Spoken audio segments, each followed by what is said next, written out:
तक चेयरमैन नहीं आएगा, उसका सिस्टम बहाली का नहीं आएगा। मैं मानता हूं कि कमेटी है, लेकिन बहाली प्रक्रिया बंद है, मदरसा बंद हो रहा है महोदय, या सरकार ये इरादा रखती है कि मदरसे बंद हो जाए। बिहार के सरकारी मदरसों की हाल बहुत ज्यादा खस्ता है, क्योंकि पिछले कई सालों से इन मदरसों में नियुक्तियां नहीं हुई है। इसी वजह से कई मदरसे हैं जहां पर एक ही टीचर है, कुछ ऐसे भी मदरसे हैं जहां पर टीचर नहीं है, जिसकी वजह से मदरसे बंद होने के कगार पर हैं। या कुछ ऐसे मदरसे जहां पर टीचर तो नहीं है, लेकिन प्राइवेट टीचर के जरिए से मदरसे को जिंदा रखा गया है, लेकिन नियुक्ति प्रक्रिया शुरू नहीं हो रही। इस मुद्दे को लेकर के बहादुरगंज के विधायक अंजार नईम ने सवाल उठाया कि आखिर मदरसों में कब नियुक्तियां शुरू होंगी। इसको लेकर विधानसभा में जवाब देते हुए शिक्षा मंत्री ने कहा है कि बहुत जल्द मदरसों में नियुक्तियां शुरू हो जाएंगी। लेकिन अख्तरुल ईमान जो अमोर के विधायक है, उन्होंने कहा है कि ये पिछले 2 सालों से हम इसी बात को सुन रहे हैं कि नियुक्तियां हो जाएंगी, लेकिन आखिर कब तक नियुक्तियां होंगी, ये आप क्लियर करके बताइए। शिक्षा मंत्री ने जवाब देते हुए कहा कि अभी फिलहाल बजट सत्र चल रहा है, बजट सेशन के बाद जो है इस पर बातचीत होगी और पूरी कोशिश की जाएगी कि जितनी जल्द हो सके नियुक्तियां हो जाए। मोहम्मद अंजार नईमी पूरक पूछिए, नहीं मिला, नहीं पढ़े, नहीं मिला, ऐसा नहीं।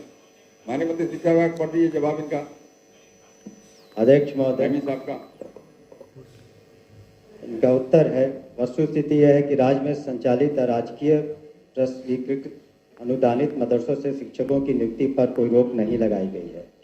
बिहार राज्य और सरकारी मान्यता प्राप्त अनुदानित मदरसा मौलवी स्तर तक शिक्षण और गैर शिक्षण कर्मचारी नियुक्ति एवं सेवा शर्त नियमावली 2022 के कंडिका 8ख के अनुसार शिक्षक एवं शिक्षेतर कर्मियों की नियुक्ति वेब पोर्टल के माध्यम से किया जाना है, जिसके अंतर्गत पोर्टल को निर्माण कर लाइव किया जा चुका है।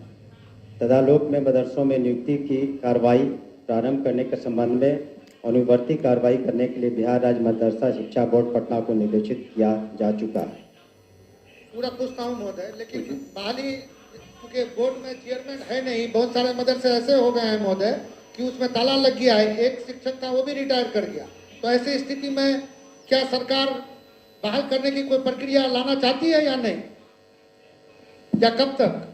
अध्यक्ष महोदय, अभी जो भी प्रस्ताव अगर आएंगे तो मदरसा बोर्ड के जो चेयरमैन में अभी हम लोगों ने वहाँ पर पदाधिकारी के चार्ज में दे रखा है, और नियमतः अगर सभी कोई प्रस्ताव आते हैं तो उसको हम लोग अनुमोदित करेंगे। तक चेयरमैन नहीं आएगा, उसका सिस्टम बहाली का नहीं आएगा। मैं मानता हूं कि कमेटी है, लेकिन बहाली प्रक्रिया बंद है, मदरसा बंद हो रहा है महोदय, या सरकार ये इरादा रखती है कि मदरसे बंद हो जाए। बैठे तो बताए आपको मंत्री जी, बोलिए। ये बातें विगत 2 साल से सुनी जा रही है, कर लाइव कर दिया गया, सर। लेकिन ये बता दें माननीय मंत्री कि बहाली की प्रक्रिया कब से शुरू हो जाएगी, सिर्फ ये बात बता दें सर। बोलिए, बता दें सर। हम लोग अगले 1 महीने में इस पर विचार करके, बजट सेशन खत्म होता है क्योंकि यहाँ व्यस्तता रहती है, उसके बाद हम लोग उसको टेकअप करते हैं। हम उम्मीद करते हैं कि जब सदन में आवाज उठी है और ये आवाज दबेगी नहीं, लेकिन मैं आपको बता दूं कि सरकारी मदरसों की हालत धीरे धीरे खस्ता होती ही जा रही है। जहां पर मौलवी तक की पढ़ाई होती है वहां पर टीचरों की जितनी संख्या होनी चाहिए उतनी संख्या नहीं है। फौकरिया तक की जहां पर पढ़ाई हो रही है वहां पर भी उतनी संख्या में टीचर नहीं है, जिसके कारण वर्ष जो है पढ़ाई बहुत ज्यादा डिस्टर्ब है। वैसे कई सालों से अगर मैं बात कहूं तो बिहार मदरसा एजुकेशन बोर्ड के चेयरमैन ही नहीं है। अब चेयरमैन को कम से कम लाया जाए और चेयरमैन के जरिए से इन कामों को जितनी जल्द हो सके किया जाए।